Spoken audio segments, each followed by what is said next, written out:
Before we start the preview, I want to say a big thank you to Wolf Competitions for sponsoring the channel. And if you'd like a chance to win a prize, it's free to go onto the channel. You can, for small amounts of money, you can buy tickets to win all sorts of fantastic prizes. And there's all sorts of fantastic prizes being won all around the Northeast. You got cars, you got money, you got, vouchers, shopping vouchers and all sorts. So have a look at Wolf Competitions. wolfcompetitions.co.uk is the website. Pop over, have a look. And if you like, good luck trying to win a prize. So there we go. Thanks to Wolf for sponsoring the channel. Much appreciated. Right, let's get started with the preview.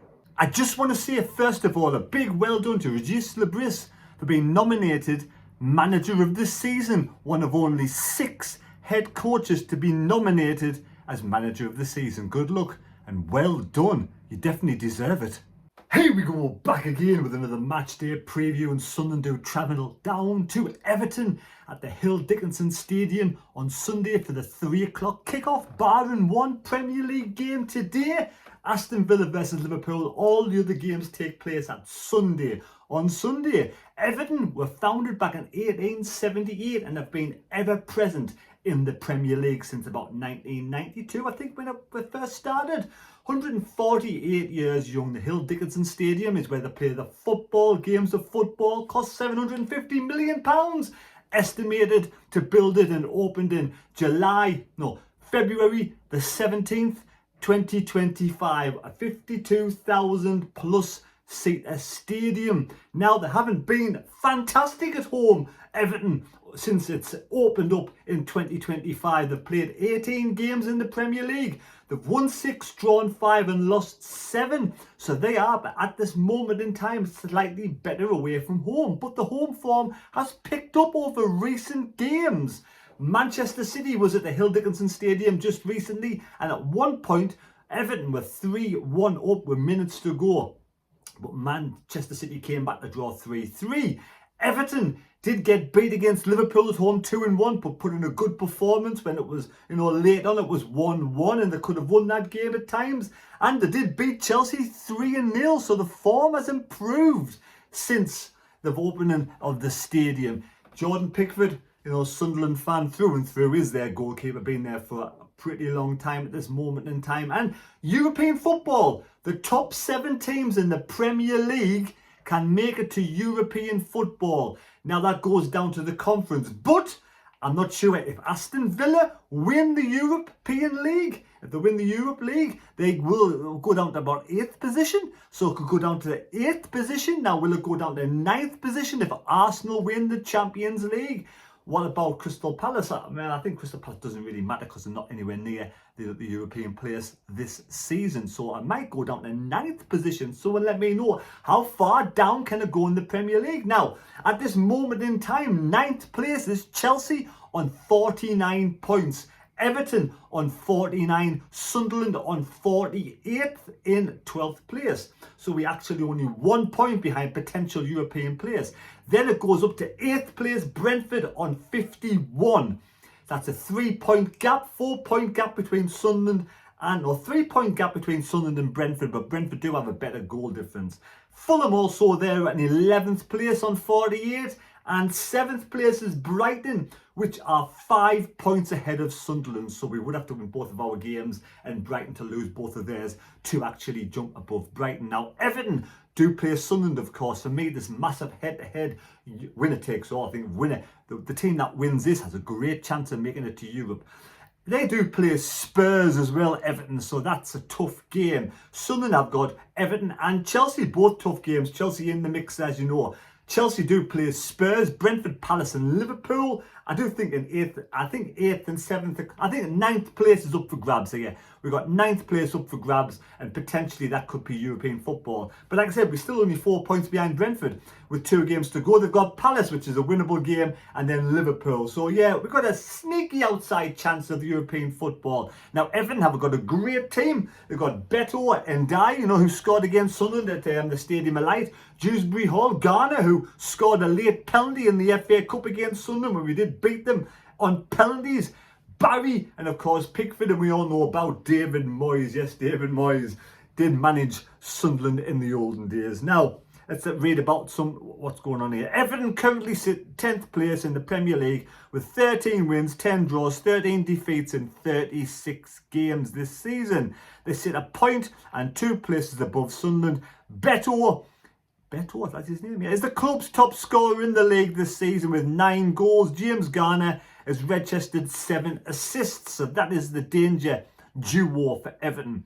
And you know, they sit top of the rankings for assists. He sits top of the rankings for assists. The Toffees, like I say, Hill Dickinson. So David Moyes, with nearly 3 decades in football management, former Sunderland boss Moyes has experienced a wide-spanning career after playing, which spanned across Scotland, England, playing for likes of Celtic, Bristol City and Preston North End. But he has, you know, he did manage Preston, then a long time at the Toffees before going to Manchester United, then to Sunderland, where I think he did kind of, you know, didn't make it big at Manchester United, flopped at Sunderland, went to West Ham, did well, and then obviously back to Everton, who have done well this season. Now, head-to-heads, Everton have won 82, we've drawn 33 and we've lost 70. The last 5 meetings, well, we all know it was a 1-1 draw. We won on penalties in the FA Cup. It was a 1-1 draw at home as well. I think when Xhaka scored his only goal for Sunderland this season. Everton did beat Sunderland back on 2017 twice back in that season, but we did beat them to relegate Newcastle United way back in September 2017. Everton, the Toffees are winless in the last 5 league games. 3 draws and 2 defeats. The last game was against Chelsea, I do believe. The run that's seen them just 1 win in the last 7 years. Beto has scored 6 goals in the last 6 games in his Premier League status. So yeah, Beto is on fire, playing pretty good football and doing really well. Sunderland, Regis Bris is up for Manager of the Season. He's been nominated for Manager of the Season. Probably won't get it, because it'll probably go to someone like Arteta, or, you know, I think we'll go to Arteta, to be honest, especially if they win the Premier League and the Champions League. So yes, Sunderland side have only lost 1 in the last 5 games away from home. Wow. Roofs has kept 10 clean sheets in the Premier League this season, the 6th highest in the division. The referee is John Brooks. Don't know much about him. Someone leave a comment down below in the comment section. Have we had John Brooks this season? I'm sure we probably will have so far this season. I don't really care about VAR officials, because things don't tend to go well for Sunderland with the VAR bollocks. We all know about VAR. So yeah, let's hope we do get a fair game, fair referee, fair result. Great contingent of Sunderland travelling fans going down to Hill Dickinson Stadium. I wish them all the best in their, you know, hopefully come home with 3 points. Safe journey there, safe journey home. End of the day, you know, I haven't got a problem with Everton. I like Everton. I think they've got a good set of fans, and, you know, there's a good bit of, you know, camaraderie there with the whole, you know, Bradley Lowry situation. Both clubs done a lot for Bradley Lowry, God rest his soul. So there we go, fantastic club, Everton. So hopefully we can get the 3 points this weekend, where, like I said, it's not going to be easy. We've got a good side, good physical, strong side, Everton. They do give their all, and they'll be up for the fight. But hopefully Sunderland, you know, we played pretty well against Manchester United, one of our best performances this season. And ends all the faces. It's time to really kick on now and end the season in style in the last 2 games, and it would be really good end of the season in style. My team news, well, do we make any changes? Now, people say Traore is fit. Does Traore come straight back in without any game time? I think it's a bit too. I don't think Traore can just walk straight back into the side. I can't see him being 100% fit. Match fitness is the key, and I think we'll probably go with the same team that we did against Manchester United. So obviously Roofs in goal, a back line of Gertrude. Like I see him get another game for Sunderland. Like I see him get a couple of more games to the end of the season, because he's got a lot to offer, and I would want to sign Gertrude in the summertime. Aldereti, Mukele, Ronaldo, midfielder Xhaka and Siddiqui. Then we've got Lafia as that important pivotal number 10 position. I think Hume will probably take on the right-hand side position, because I think at the end of the day they all play well against Manchester United. On the left we'll have Talby. Was it Talby? I think Talby on the left, yeah, he played well, but he can play on the right at times. So but I think he came off a bit early against Manchester United because I thought he had a really good game against Manchester United. Then Brobby up top. So there we go. I think Diarra will be on the bench still. Isidore, let's see Isidore come on at some point, and maybe he's come on about 60-70 minutes playing alongside Brobby would be nice. But yeah, I hope we get 3 points. I'm going to go for, why not? Let's reach for the stars last 2 games. Let's go for 2-1 Sunderland win. Let's see Xhaka score against Everton again. That would be fantastic. And probably I'd love to see Sadiq score a goal. I really would towards the end of the season. But I think probably might score a goal. So there we go. Hope you've enjoyed the video. Leave your score predictions down below. I will be doing a match review on, obviously, the Mad Mistake channel, and hopefully there'll be a live stream on Sunday at 7:30.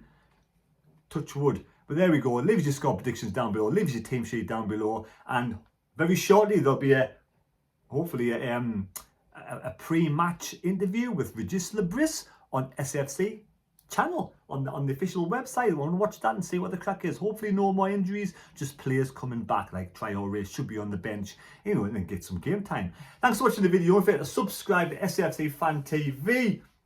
And yes, don't forget to pop over to Wolf competitions. It will be absolutely fantastic if you pop over, if you like that kind of thing. Great chance to win some great prizes for cheap money, and much appreciated. There we go. Thank you for Wolf Competitions for sponsoring the channel. It is really much appreciated. Absolutely fantastic. So there we go. See you later, folks. Thanks for watching. Bye.